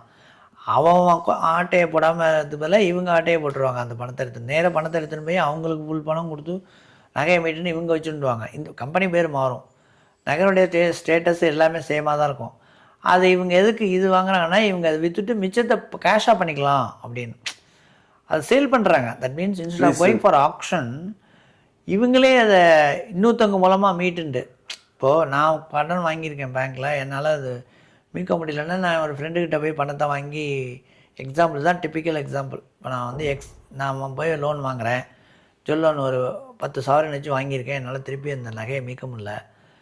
நான் வந்து என்ன பண்ணுறேன், ஃப்ரெண்டுகிட்டப்பா அது மாதிரி நகை போயிடுதுன்னா எனக்கு கஷ்டம், விலை ஏறுன்ருக்கு, நீ கொஞ்சம் பணம் கொடுன்னு சொல்லிட்டு அவனே வர சொல்லி அவனே பணத்தை கட்டி அந்த நகையை நீனே வச்சுக்கோ, அப்புறம் நான் ஒரு வட்டிக்கு உனக்கு திருப்புறேங்கிற கான்செப்ட் தான் கம்பெனி பண்ணுறது.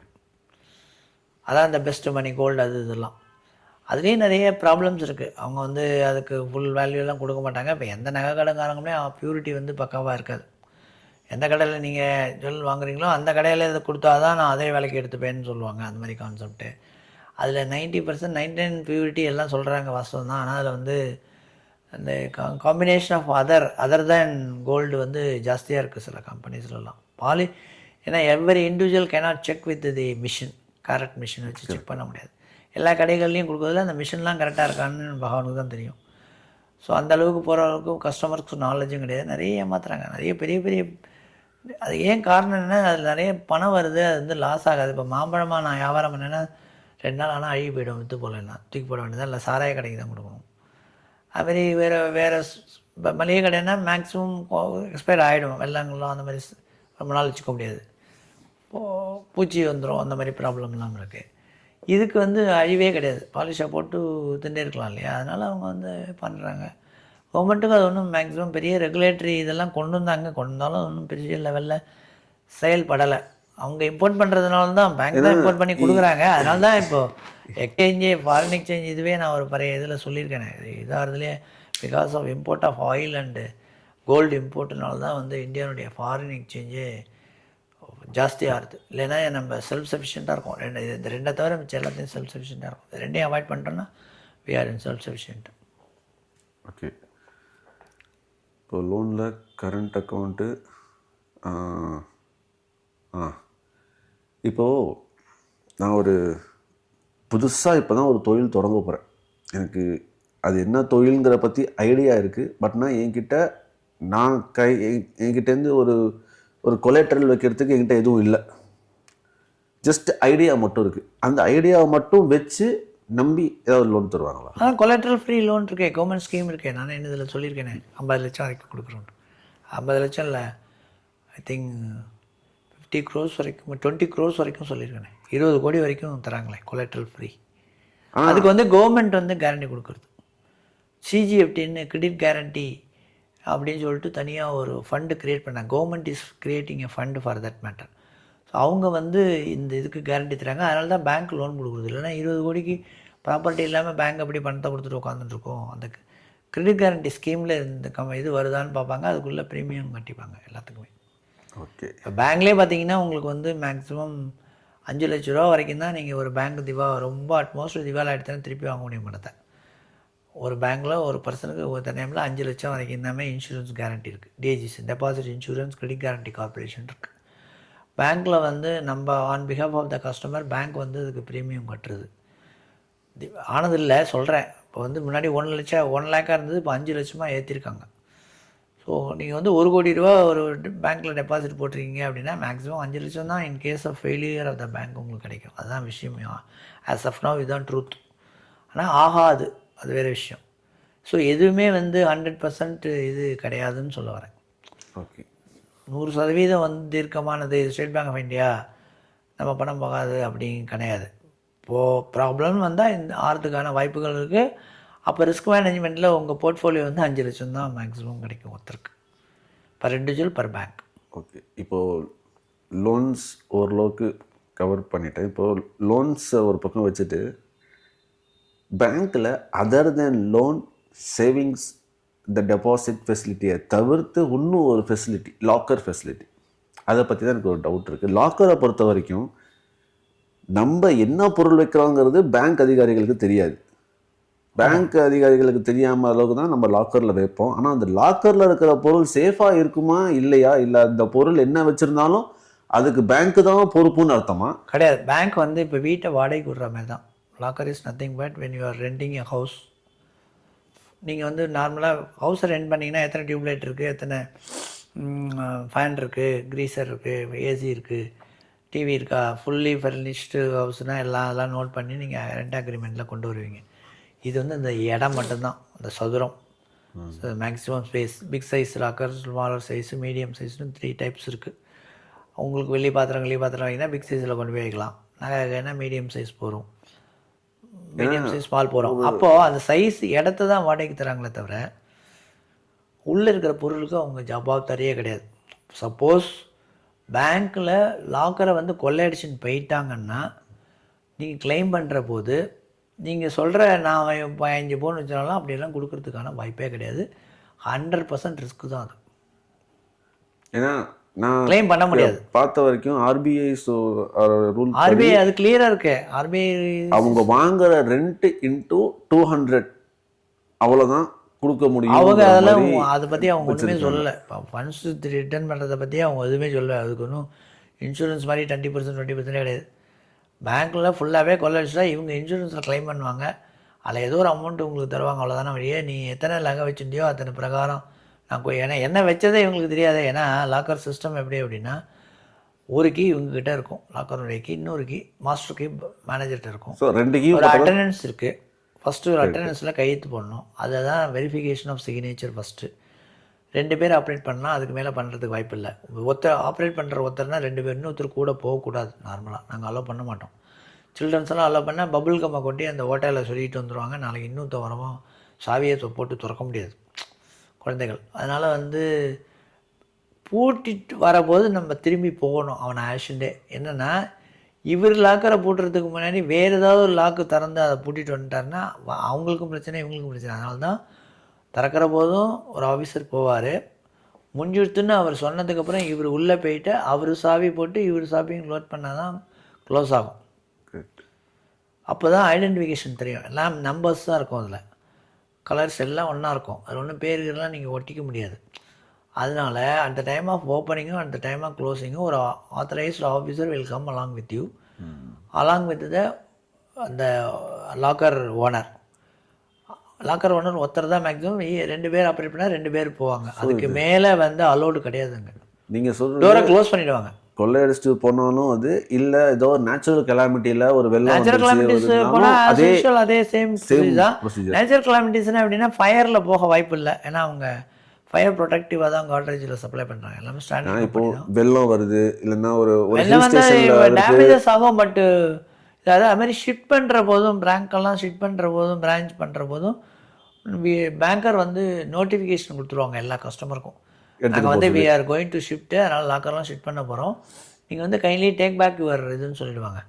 ஸோ அவங்க வந்து அந்த டேட்டுக்குள்ளே எந்த டேட்டு மேக்ஸிமம் டேட் ஃபிக்ஸ் பண்ணியிருக்கீங்களோ வந்துடணும். வராதவங்கள்ட்ட திருப்பி வரவழைச்சு பண்ணணும், இல்லைன்னா நமக்கு தான் பிரச்சனை. அதேமாதிரி சாவியை தொலைச்சிட்டேன் அல்லது வந்து லாக்கர் வந்து இறந்து போயிட்டாங்க, நாமினேஷன் போட்டு கிளைம் பண்ணோம் அப்படிங்கிற போதும் இந்த நாமினேஷன் சேம் ப்ரொசீஜர் தான். சாவியை தொலைச்சா இன்னும் டேஞ்சர். அதுக்கு என்ன பண்ணோன்னா நம்ம அவங்கள்ட்ட இண்டெம்னிட்டியில் வாங்கணும். அந்த அந்த அந்த பிரேக் ஓப்பன் பண்ணுற சார்ஜஸ் இவங்க தான் பேர் பண்ணணும். அதுதான் நமக்கு லாக்கர் டெபாசிட்னு ஒன்று வாங்கிப்பாங்க வித்தவுட் இன்ட்ரெஸ்ட். பிரேக் ஓப்பன் பண்ணும்போது யாராவது ஸ்பெஷலாக கூப்பிடுவீங்களா கஸ்டமர் தவிர? பிரேக் ஓப்பன் பண்ணும்போது பிரேக் ஓப்பன் பண்ணால் கஸ்டமர் தான், கஸ்டமர் வரணும். அந்த காட்ரேஜ்லேருந்து ஒருத்தவங்க வருவாங்க, பேங்க் மேனேஜர் இருப்பாங்க, அந்த இன்வென்டரி எல்லாம் நோட் பண்ணணும். அந்த அவரோட அந்த கஸ்டமர் ப்ளஸ் இவரே மேனேஜர் வச்சு அந்த இன்வென்ட்ரி எல்லாம் நோட் பண்ணணும். சில பேங்க்கில் நோட்டரி பப்ளிக் வர வச்சு கூட பண்ணுவாங்க, ஏன்னா சேஃப்டிக்காக. நாளைக்கு ஏதாவது அவங்க டிஸ்பியூட் பண்ணக்கூடாதுன்னு ஒரு நோட்டரி பப்ளிக் ஆக்ஷன் வந்து அவங்கள வந்து பக்கத்தில் வச்சுட்டு அதெல்லாம் நோட் பண்ணிவிட்டு அவங்க கொடுத்துருவாங்க. அப்புறம் திருப்பி பிரேக் ஓப்பன் பண்ணி திருப்பி புதுசாக அலாட் பண்ணுறது, அது பைசாலாம் தனியாக கட்டி எல்லாம் பண்ணணும். ஏன்னா இப்போ மோஸ்ட் ஆஃப் த பேங்க்கில் உள்ள என்ட்ரன்ஸில் எந்த ஒரு செக்கிங்குமே இல்லை. யார் எது வேணாலும் எடுத்துகிட்டு போகலாம், காய்கறி எடுத்துகிட்டு போகலாம், ஏதாவது காய்கறி சாமான் வாங்கி அதையும் கையில் எடுத்துகிட்டு போகலாம், அதையும் பேங்க்காரங்க பார்க்க முடியாது, செக்கிங் கிடையாது.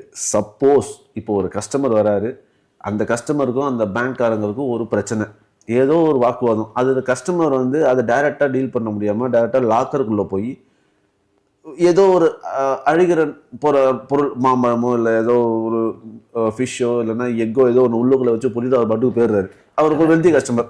அப்படி இருந்தால் ஒரு ஸ்மெல் உள்ளுக்குள்ளே அடுத்தவங்களால யூஸ் பண்ண முடியாது, ஒரு கொஞ்ச நாள் கழிச்சா ஸ்மெல் வரும். இந்த மாதிரி நடந்தா அந்த கஸ்டமர் மேல ஏதாவது ஆக்ஷன் எடுப்பீங்களா? நடக்கிறது 99% வாய்ப்பு இல்லை. 99% இல்லை, ஆஸ் அன் எக்ஸெப்ஷன் இந்த மாதிரி சப்போஸ் நடக்குது அப்படின்னா நடந்ததுன்னா நம்ம அந்த கஸ்டமர் மேலே ஆக்ஷன் எடுத்து தான் ஆகணும், வேறு வழி கிடையாது. சப்போஸ் இல்லை அது வந்து இட் அஃபெக்ட்ஸ் ஜென்ரல்னாக்க ஃபார் எக்ஸாம்பிள் ஏதாவது தீபாவளி டயத்தில் இந்த மாதிரி கிராக்கர்ஸ் அது மாதிரி இது மாதிரிலாம் வச்சு இல்லை வேணும்னே வைக்கிறது அது மாதிரிலாம் இருக்குது. சில ஏரியாஸ்லாம் இருக்குது. அதை வந்து ரொம்ப நம்ம மைன்யூட்டாக வாட்ச் பண்ண முடியாது. கரெக்ட். அதுக்கெல்லாம் இன்னும் ஒரு பெரிய மெக்கானிசம் இருக்கிறதா தெரியல. ஆனால் இம்ப்ளிமெண்ட் பண்ணால் நல்லது. இப்போ வந்து நான் மோஸ்ட் ஆஃப் த பேங்க்ஸை பார்க்கும்போது குட்டி குட்டி பேங்க் லாக்கருக்குன்னு தனியாகவே ஒரு பில்டிங் எடுத்து அங்கே மட்டும் தான் லாக்கர் ஃபெசிலிட்டி வச்சிருக்காங்களே. இப்போ ஐசிஐசிஐ இல்லைன்னா வேற எந்த ஒரு பேங்க் எடுத்தாலுமே ஒரு பேங்க் ஆப்ரேஷன் இருக்கு பக்கத்தில். அந்த மாதிரி இருந்துன்னா நிச்சயம் சேஃப்டி எல்லாமே இருக்கும். சேஃப்டி ஆல் போட்டிருப்பாங்க, மெட்டல் டிடெக்டர் அதெல்லாமே உண்டு. அங்கெல்லாம் பேங்கை பொறுத்த வரைக்கும் ரெகுலராக வர கஸ்டமர்ஸ் தானே, அதெல்லாம் 99 வரைக்கும் அது மாதிரிலாம் ஒரு இன்சிடென்ட் நடக்கலை. வெள்ளம் வந்திருக்கு, திருட்டு போயிருக்கு, அதெல்லாம் ஆயிருக்கும், அந்த ஃபயர் ஆயிருக்கு, அந்த மாதிரி கேஸ்லாம். ஏன்னா இது வந்து ஃபயர் ப்ரூஃப் கேபினெட் தான், அதுக்கு பேர் எஃபிசின்னு சொல்லுவாங்க. அதுக்கு ஃபயர் ப்ரூஃப் கேபினெட், அதுதான் அதில் தான் வைக்கணும்னு ரூலே. டாக்குமெண்ட் இது எல்லாமே ஆர்பிஐ இதுபடி கேஷு இது எல்லாமே வந்து ஃபயர் ப்ரூஃப் கேபினெட். இங்கே லோக்கலாக உள்ள ஒரு இன்ஜினியர்கிட்ட கொடுத்து கான்ட்ராக்ட் பண்ணி நம்ம சீப்பாக முடிக்கணும் அப்படிலாம் முடிக்க முடியாது. அந்த ஸ்பெசிஃபிகேஷன் உள்ள கம்பெனிஸினுடைய லாக்கர் தான் வச்சுக்க முடியும். இன்கேஸ் இதாக இருந்தாலும் கேஷ் வைக்கிற செஸ்ட் லாக்கராக இருந்தாலும் எல்லாமே அப்படி தான். ஆர்பிஐயும் அப்படி தான். இப்போ ஃபுல்லாக டிஜிட்டலாக மாறிடுச்சு. ஸோ இப்போது ஒரு கேஷியர் உட்காந்துருக்காரு, நம்ம போய் ஒரு டெபாசிட் பண்ணுறோம் ஃபண்ட்ஸை, ஒரு 1 lakh rupees பண்ணுறோம், ஒரு 100+ இல்லைன்னா ஒரு 100 இல்லைன்னா ஒரு 500 நோட் பண்டில் நம்ம கொடுக்குறோம் அப்படின்னா, அதில் சப்போஸ் நம்மளுக்கு தெரியாமல் நம்மளுக்கு வந்திருக்கிற கேஷில் ஒரு டூப்ளிகேட் இல்லைன்னா ஒரு ஃபேக்கான நோட் அதில் இருக்குது, அது நம்மளுக்கு தெரியல, நம்ம கையில் நம்ம எண்ணும் போது நம்மளுக்கு அது தெரியல. அவங்க விஷயத்தில் எடுத்து கண்டுபிடிச்சிட்டாங்கன்னா நீங்கள் இது யார்கிட்ட வாங்கினீங்கன்னு கேட்பாங்க. உங்களுடைய பர்டன் ஆஃப் ப்ரூஃப் வந்து நீங்கள் எந்த கஸ்டமர்கிட்ட இந்த பர்டிகுலர் பேக்கெட் வாங்கினீங்கிறத நீங்கள் ப்ரூஃப் பண்ணணும். இல்லைனாக்கா எஃப்ஐஆர் ஃபைல் பண்ணுவாங்க. அது இரஸ்பெக்டிவாக பர்சன் வந்து ஃபேக் நோட் வந்ததுன்னா எஃப்ஐஆர் ஃபைல் பண்ணுவாங்க. ஏன்னா இது எங்கே இது கண்டினியூட்டியாக இருந்ததுன்னா ஒரு பேங்க்லேயும் மாதிரி ஒன்றில் போய் அவன் ஒரு ஆள் பிஸ்னஸ் பண்ணிட்டு இருக்கக்கூடாது இல்லையா. ஜஸ்ட் உங்கள் பேரில் ஒன்று கேஸ் ஆர்பிஐக்கு ரிப்போர்ட் பண்ணுவீங்களா? கண்டிப்பாக இமீடியட்டாக பண்ணிடணும்.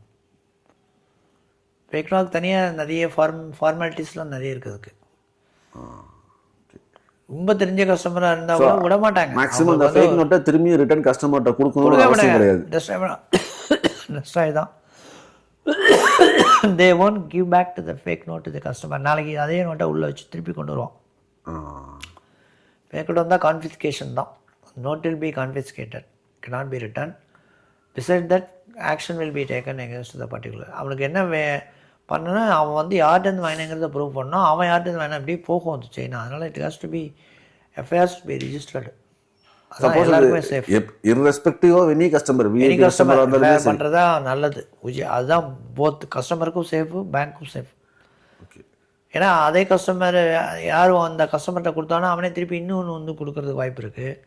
அப்போ எப்படி அவனை பிடிக்க முடியும்? How we can trace out? So அதனால் இவங்க கொஸ்டின் பண்ணால் இவங்க ஆக்சுவலாக having a problem to prove that. அதுதான் 99% வந்து அவங்கெல்லாம் ஒரு மாதிரி ஒரு இது லொக்கேட் பண்ணி வச்சுருப்பாங்க பண்டிலாக கொடுக்குற கஸ்டமர்ஸ்லாம் பேருக்கு எழுதி ஏதாவது சம் ரிஜிஸ்டர். இன்னும் ஒரு ஜென்ரல் பப்ளிக்கு யூஸ்ஃபுல்லான ஒரு கேள்வி கேட்குறேன். இப்போ நம்ம ஒரு ஏடிஎம்க்கு போகிறோம், அந்த ஏடிஎம்மில் ஃபஸ்ட்டு உள்ளே போய் நம்ம என்னென்னலாம் செக் பண்ணிக்கணும் எடுத்தோம். இப்போ ஏன்னா நிறையா நான் சொல்லிடுறேன், நிறைய திருட்டு நடக்குது. நான் சொல்கிறது ஒரு பேங்க்குக்கு பக்கத்தில் இருக்கிற ஏடிஎம்மில் பிரச்சனை இருக்காது. ஒரு பேங்க் இருக்குது பக்கத்துலேயே அவங்க ஏடிஎம் இருக்குன்னா அவங்க மெயின்டைன் பண்ணிப்பாங்க. ஒரு ஸ்டாண்டர்லோன் ஏடிஎம் ஒரு இடத்துல இருக்குது, மெயின்டெனன்ஸ் வந்து வேறு யாரோ பண்ணுறாங்க, பேங்க் வந்து டேரெக்டாக அவங்க மூவ் பண்ணி பண்ணுறது இல்லைங்கிற பட்சத்தில் அந்த பக்கத்து நடமாடுற இடத்துலலாம் பார்த்தீங்கன்னா, இப்போ ஃபார் எக்ஸாம்பிள் அது ஒரிஜினல் பேங்க்கோடது இல்லை, இப்போ ரிலையன்ஸோடது ஒரு ஏடிஎம் இருக்குது இந்தியா ஒன்று சொல்லிட்டு. ஸோ அந்த மாதிரி ஏடிஎம்மில் போய் நம்ம கேஷ் எடுக்கிறோம். ஏடிஎம்மில் கேஷ் போட்டோடனே சசமே கேஷ் வெளில வராது. நிறைய திருட்டெல்லாம் பண்றாங்க, உள்ளுக்குள்ள பின்னு எடுக்கிறதுக்கு. ஏடிஎம்மை பொறுத்த வரைக்கும் எப்படின்னாக்கா நம்ம வந்து ப்ரிகாஷனாக இருக்கிறது நல்லது. நீ கூட வரைக்கும் ஆன் பண்ணோன்னா அதில் இல்லைன்னா ஒரு ஏடிஎம் ஒரு மாதிரி 99% ஸ்டாண்டர்ட் ப்ரொசீஜர் தான். அதில் அந்த மெனு வர தகுந்த மாதிரி நீங்கள் கரெக்டாக ப்ரெஸ் பண்ணிகிட்டே வரணும். அப்புறம் அதில் வந்து நீங்கள் இந்த கார்டு இதுங்கிற இடத்துல ஏதாவது ஒரு பார்ட்டிகல்ஸ், ஃபாரின் பார்ட்டிகல்ஸ் மாதிரி ஏதாவது இருக்கிற மாதிரி உங்களுக்கு தோணுதுன்னா அதை ரிமூவ் பண்ணிவிட்டு தான் நீங்கள் கார்டை வைக்கணும். ஏன்னா அதுலேருந்து உங்கள் கார்டினுடைய இதை வந்து அது எடுத்துட்டோம். 99% எல்லா ஏடிஎம்லேயும் கேமரா இருக்குது, அவுட் சைடு கேமரா இருக்குது, இன்சைடு கேமரா இருக்குது. நாங்கள் கேமரா அவசியம் எங்களுக்கு வந்து ஏடிஎம்மில் உள்ள இதிலலாம் பேங்க்கில் வந்து கம்ப்ளைண்ட் வர விட போலீஸ்காரங்க வந்து நியர்பை ஏடிஎம் இருக்கிற கேமரா வச்சு ரோட்டில் நடந்த வண்டியை காணும், டூ வீலரை காணுங்கிற கம்ப்ளைண்ட்டுக்கெலாம் எங்ககிட்ட வந்து கிளிப்பிங் கேட்பாங்க. ஓகே, பேங்க்கில் வந்து. ஸோ இன்சைடு இது வந்து ரொம்ப ரேர், முன்னாடியெல்லாம் நடந்தது, இப்போ வந்து அது நல்லா குறைச்சிட்டாங்க. ரீசெண்டாக ஒரு 2-3 வீடியோஸ் பார்த்தேன். அதில் கேஷ் வெளில வர இடத்த பிளாக் பண்ணிட்டாங்க. கேஷ் வெளில வரும் இல்லையா, அந்த இடத்துல ஸோ கஸ்டமர் வந்து கீழே பார்த்தே இருப்பாங்க, அதில் டேப் வச்சு ஒட்டியிருக்காங்க, இன்விசிபிள் டேப் வச்சு ஒட்டியிருக்காங்க. கேஷ் வெளில வரும்போது வெளில வரவே வராது. அதான் ஸோ என்ன பண்ணுவாங்க, அவங்க போயிடுவாங்க, அந்த பாக்ஸை டக்குன்னு ஓப்பன் பண்ணால் கேஷ் வெளில கொட்டுது. இது வந்து எப்படின்னா அவன் திருடன் எடுத்துன்னு போக முடியாது, இன்னும் பக்கத்தில் அடுத்தவன் வந்து தான் எடுத்துன்னு போக முடியும். அவன் யார் பண்ணானோ அவன் வெயிட் பண்ணி இருக்கணும், அவன் ஒட்டிட்டு வெயிட் பண்ணிட்டு இருக்கணும், வரலன்னா அவன் போனதுக்கு தான் எடுக்க முடியும். அதெல்லாம் கண்டுபிடிச்சிடுவாங்க, ஈஸியாக கண்டுபிடிச்சாங்க. டெம்பரரி ஃபினாமினன் தான் அது, வந்து நடக்க தான் நடக்கும். ஏன்னாக்கா இது வந்து பப்ளிக் ஏரியாவில் இருக்கிறதுனால people will do all the. Most of the ஏடிஎம்மில் செக்யூரிட்டிக்காரர் கிடையாது. செக்யூரிட்டிக்கு பதிலாக ஒரு நாய் தான் உள்ளே பொறுத்து தூங்கிட்டு இருக்கு, அது நான் பார்த்துருக்கேன். ஸோ செக்யூரிட்டி இல்லாததுனால நிறைய பேர் ஹெல்மெட்டை போட்டே உள்ளே வராங்க. ஹெல்மெட்டை போட்டு உள்ளே வந்தாங்கன்னா உள்ளே யார் போகிறாங்கன்னே தெரியாது. ஹெல்மெட் போட்டு வரக்கூடாதுன்னு ரூல்ஸ் எல்லாம் இருக்குது, ஹெல்மெட் வரக்கூடாது இதெல்லாம் இருக்குன்னு. அது வந்து செக்யூரிட்டி இருந்தால் தான் அது செக் பண்ண முடியும். செக்யூரிட்டி இல்லாத டீமில் ஒன்றுமே கிடையாது, எல்லாம் ஆட்டோமேட்டிக்காக போயிடுது.